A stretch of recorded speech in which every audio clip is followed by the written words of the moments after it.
Hi all.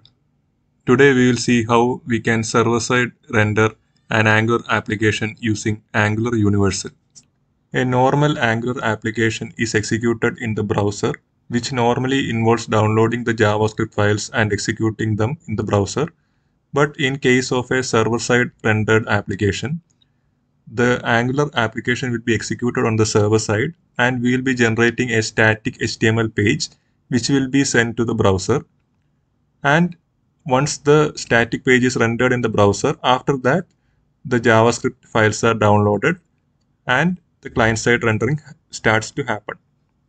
So the advantages of server-side rendering is that since we are sending a static HTML page initially to the browser, the user will be able to view the page much faster, and hence even though the page is static and does not have much functionalities, the user will get a feeling that the page has been loaded much faster. Another advantage of using server-side rendering is that it increases the search engine optimization. The social media websites also, which makes use of web crawlers, will be able to index your application since it is mainly consisting of a static HTML in the beginning. So here I have created an Angular 13 application, which is a normal Angular application which is rendered in the client side. So let's see what happens when we initially load a page. So I am refreshing this page and I am throttling the network, making use of fast 3G. Now you can see that until all the JavaScript files are downloaded, it initially presents with a empty page. Once the JavaScript has been downloaded, then only the actual execution happens and our website is rendered in our view. So now let's see how we can server-side render the initial page of our Angular application using Angular Universal. So in order to add Angular Universal to our project, first we need to execute this command ng add ng universal express engine. Our packages have been installed as well as some files have been modified. So now let's see what are the changes that were introduced as part of the Angular Universal.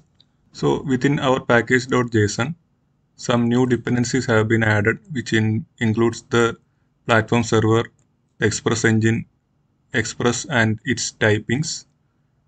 And other than that, if you go to the angular.json, you can see that the output path has been changed. Normally it will be created inside a folder dist, within that the application name, but here they have added a new subfolder called browser, in which the bundles for our client-side rendering, that is a normal Angular application, will be created. And other than that, some new entries have been, or some new projects have been added within our Angular JSON. So one is the server. So this is our server-side rendering application. So you can see that the builder is different, that is build Angular server, and the output path also it is different. So it will be created inside a separate folder called server within our application dist folder. And it has its own TS configuration, everything. And the main entry point will be the server.ts. And some other steps are the serve SSR. So this is similar to our ng serve. In order to serve our server-side application, we can make use of the serve SSR. And one more step has been added, that is called the pre-rendering.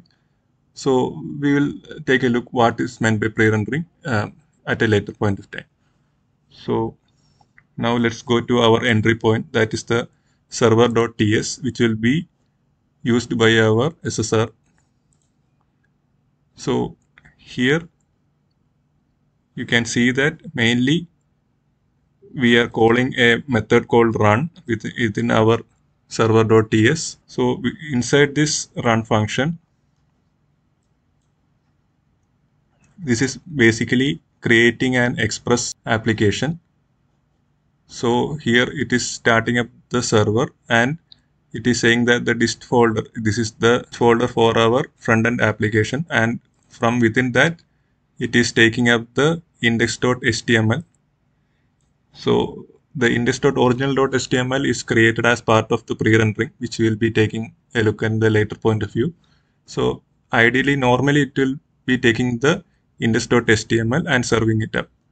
So here you can see that it makes use of a Express engine called Universal Express Engine that is working as the template engine for the server-side rendering.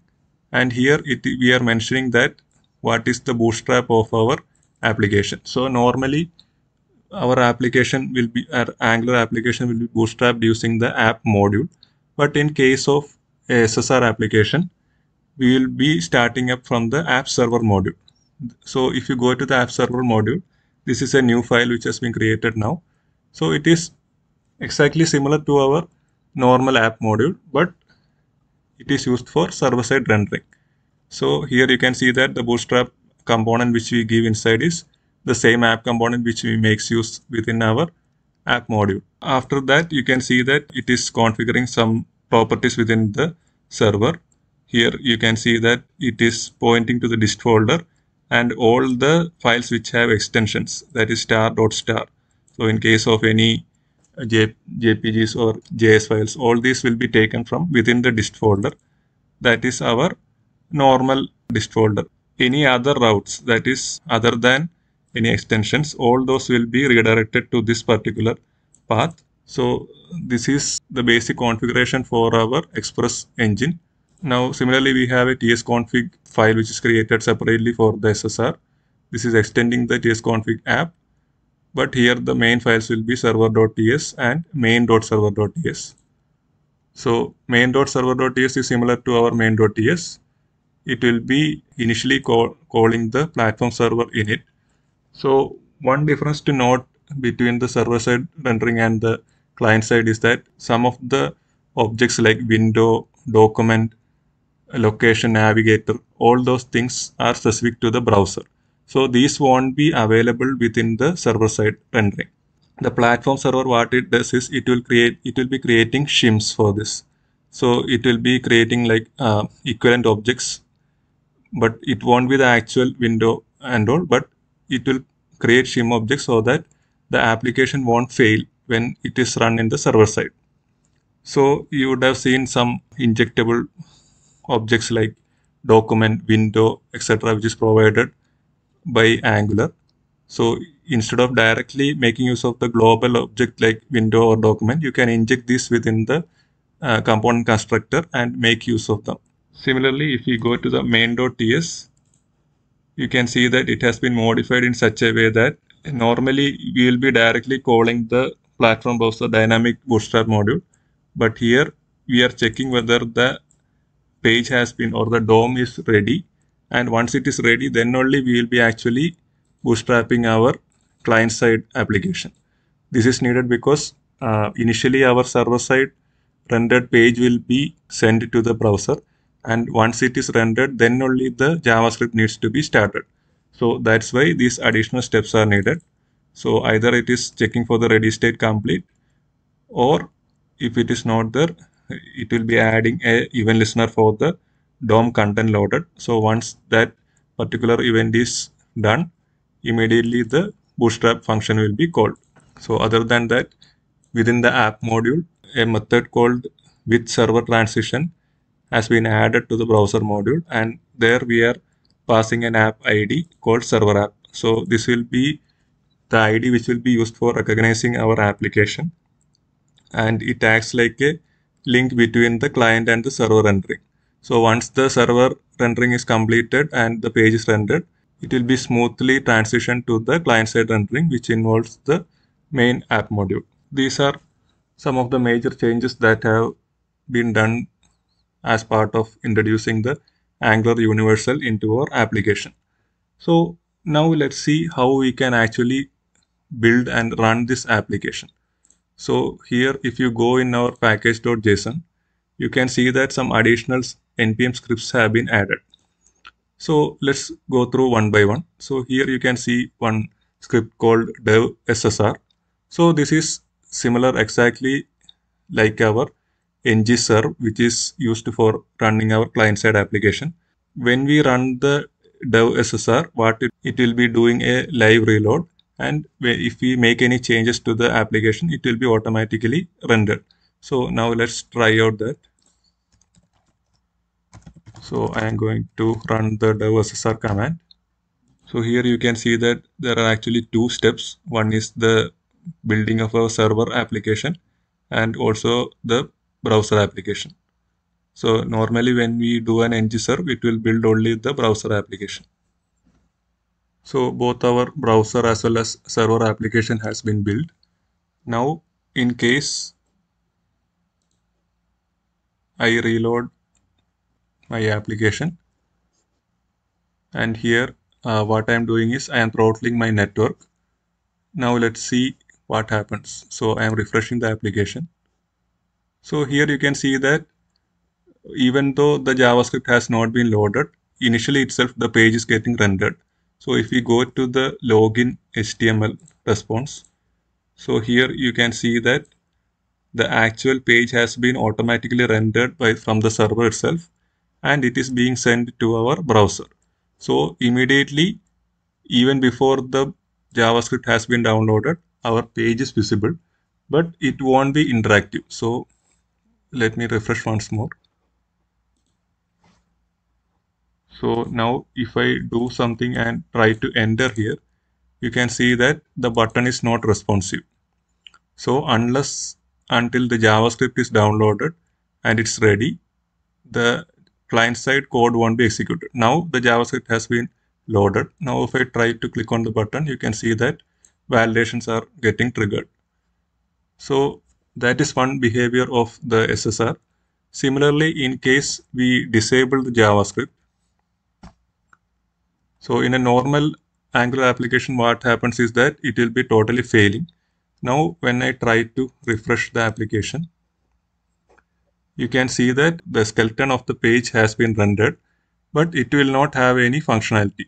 Now, let's see how we can build an SSR application. Now, if we go to the package.json, you can see that there are two more commands, like one is the build SSR. So this is the command which we can use for building our client side as well as the server side application. So what we can do is, if we do a build SSR, first it will be doing an ng build, which will be building our normal Angular application. And along with that, it will be running another step called Angular server app server. So what it will be doing, it will be building our server side application as well. That is the Express.js application. So once we build this, then we can make use of the serve SSR. It basically what it does is it will just use Node for starting up the main.js file which has been created as part of the server side build. So now let's run both these commands, npm run build SSR and npm run serve SSR. So both our client side and server side applications have been built, and the node server has been started up, but it will be listening on the port 4000. So let's go to port 4000, and you can see that our application is up and running, and it is making use of the server side rendering for our login page. Now if we go to our dist folder that is within our Angular application, you can see that there is our application folder, and within that there are two folders. One is the browser and the other is the server. So inside the browser, you will be able to see the normal output which you usually see in an Angular application with index.html and all those things. And within the server, you will be able to see a single main.js which will be having our server side app that is consisting of the Express.js.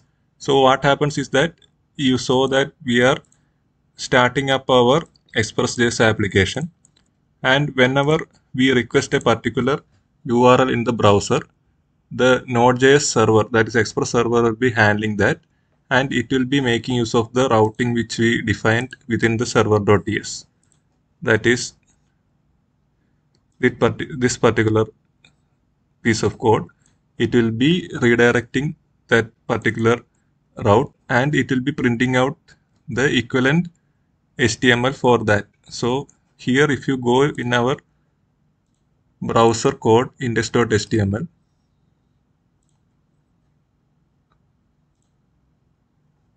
here you can see that still it does not contain any difference. It is exactly similar to what we normally see in an Angular application. But what happens is that this index.html will be passed through our template engine, that is the Universal Express engine, and it will be running our Angular application on the server side, and it will be printing out the result. So that particular result will be sent back to the browser in this format. So here you can see that some additional HTML has been added, which has been generated by running our Angular application on the server side. So one problem with this approach is that in case the application runs some big logic, it will take some time for rendering our initial page. So in order to avoid that, we have an option called pre-rendering. So pre-rendering is similar to server-side rendering, but what it does is it will be generating the server-side HTML, that is this particular HTML which we see at the build time itself. So for that, we have a command here in our package.json, that is the pre-render. So this is the part which we saw in our Angular JSON here. So it makes use of a separate builder for this purpose. And here also you can mention any routes which we need to pre-render. So only that particular route will be pre-rendered. All the other things will be server-side rendered. So now let's do one thing. Let's stop this and run the pre-render. So here you can see that our browser application as well as the server application has been built, and also there is an additional step which is pre-rendering the route which we defined to this particular path. So now we can run the serve SSR to serve our pre-rendered application. So if you go to the folder, here you can see that server is very much similar, but in the browser here there are two files. One is the index.html and the index.original.html. So if you open the index.original, you can see that this was the index.html which we normally see in the SSR or in a client-side browser. But the index.html which we actually have in a pre-rendered application, it will have all the HTML, like it has been made ready for rendering on the browser directly. So there is no server-side rendering happening when we request for this particular route. So if you go to our browser,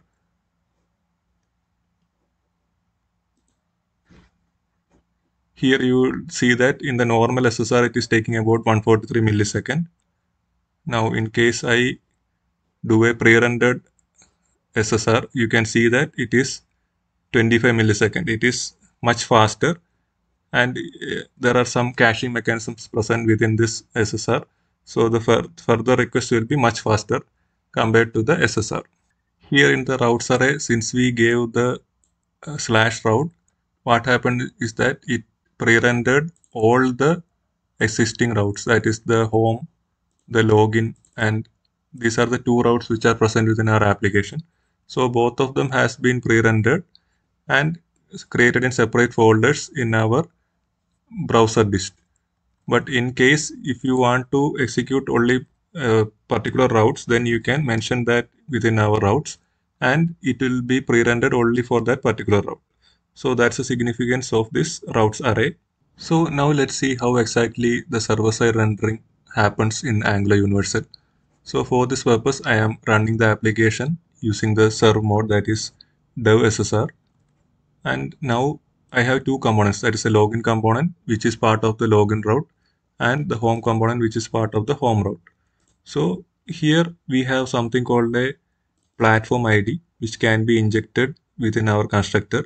So it will be giving information about the platform on which currently the application is running. So here I will add one more console.log.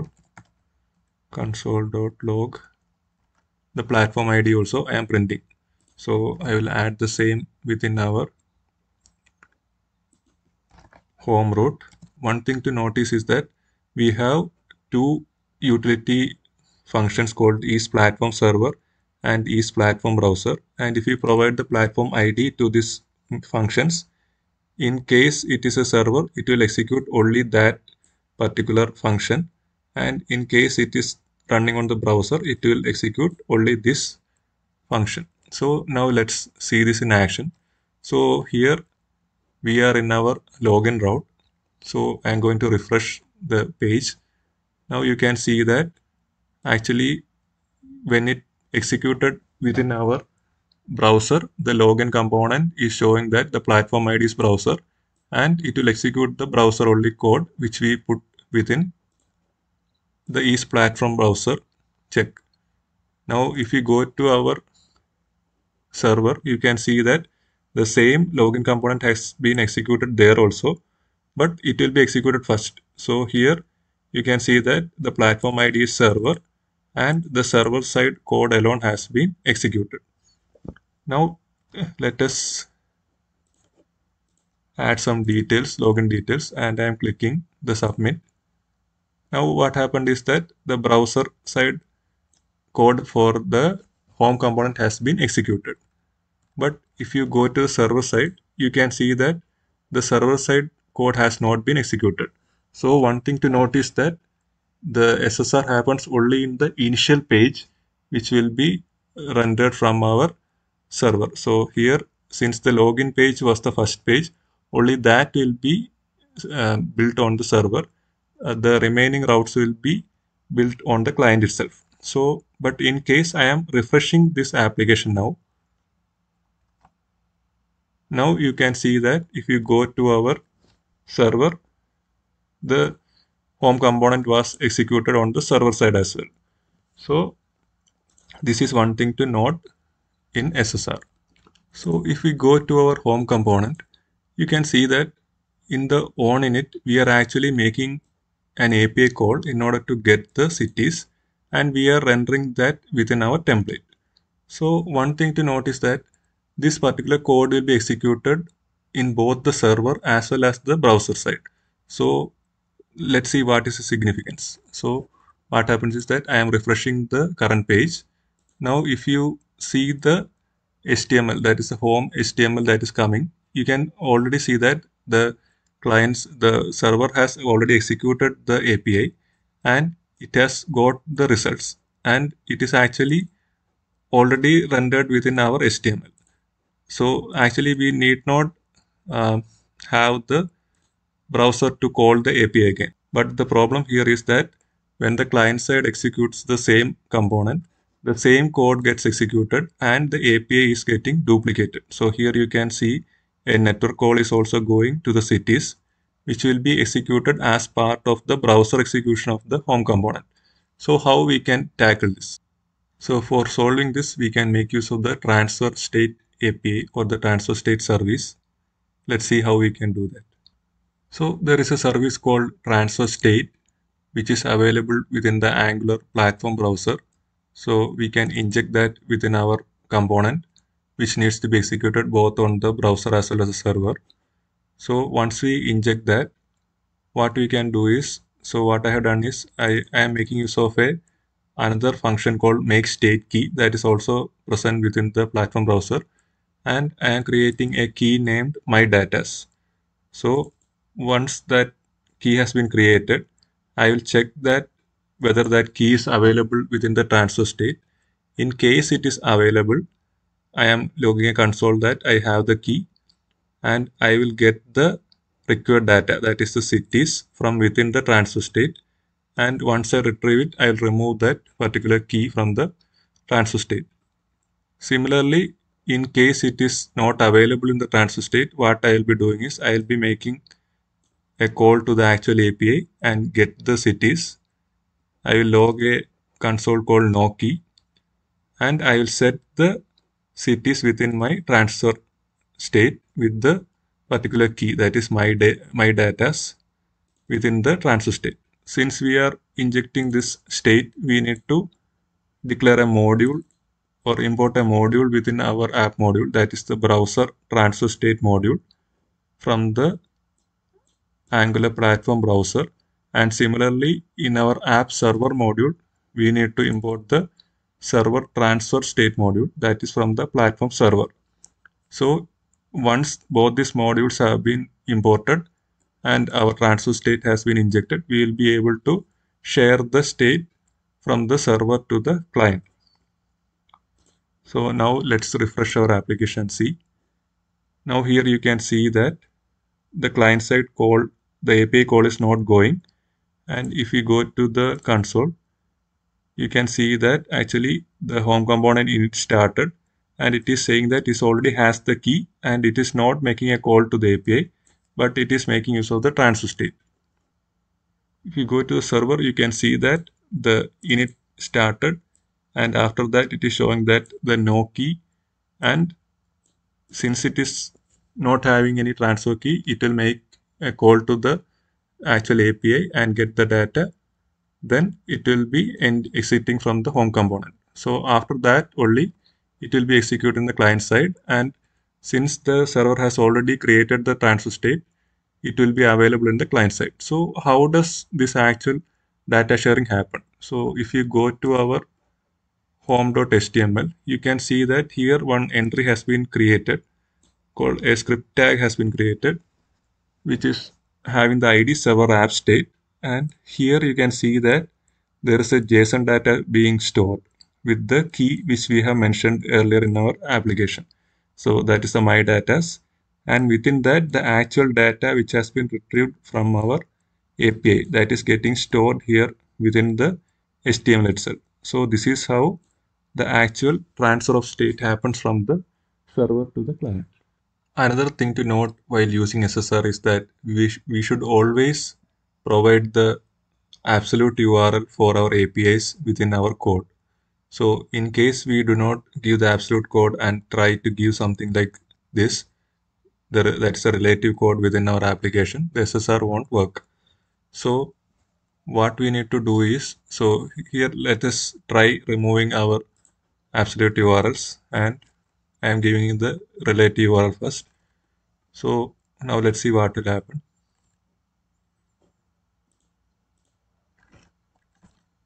So I am trying to go to the login page, and when I try to make a call to the API, you can see that it's failing, but this is on the client side because we don't have any API hosted within our 4200, it will give a 404. But also in case of server-side rendering, you can see that the home page is not getting rendered. This is because we don't have any equivalent API within the 4200 where it is trying to go. Now what we can do is that we can add a route for our APIs. So here you can note that both my APIs are within this API controller. So I can add a rule within the server.ts. I can give like whatever call comes to the /API star, I am going to redirect it to the localhost 3001 to this particular route.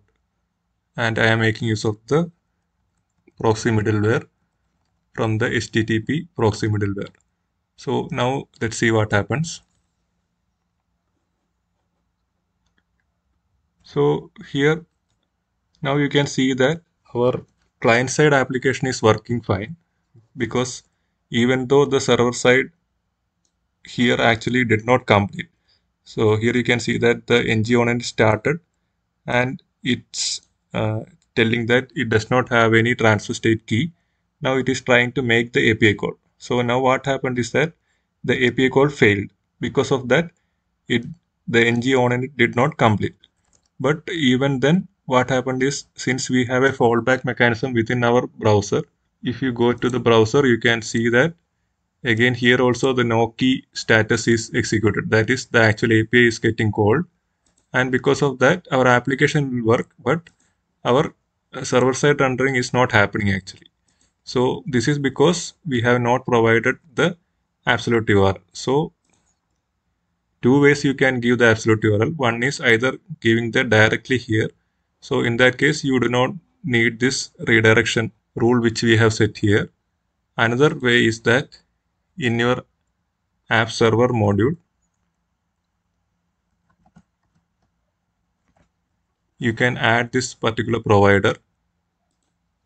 Inside the providers array, you can provide the initial configuration, and there you can use the flag use absolute URL as true, and there you can provide the base URL. That is the URL to which you need to make, which needs to be appended to your API endpoints. So now once we have set this, what happens is that you can give the relative URL here. Before making each call to server, it will automatically append this particular base URL to that, and then only it will make the call. Now let's see what will happen. So now I have refreshed the page. Here if you go, you can see that the home component ngOnInt started, no key was found, the actual API was called, and the ngOnInt ended. Now it comes to the client side. Again, the ngOnInt started. Now it has the key and does not make the API call, and it executed. You can see the network tab. You can that there is no network call to the cities API. So the server-side rendering is working as expected. Hope you are able to get a good understanding about the server-side rendering using Angular Universal. Also some concepts regarding the pre-rendering. See you soon. Thank you.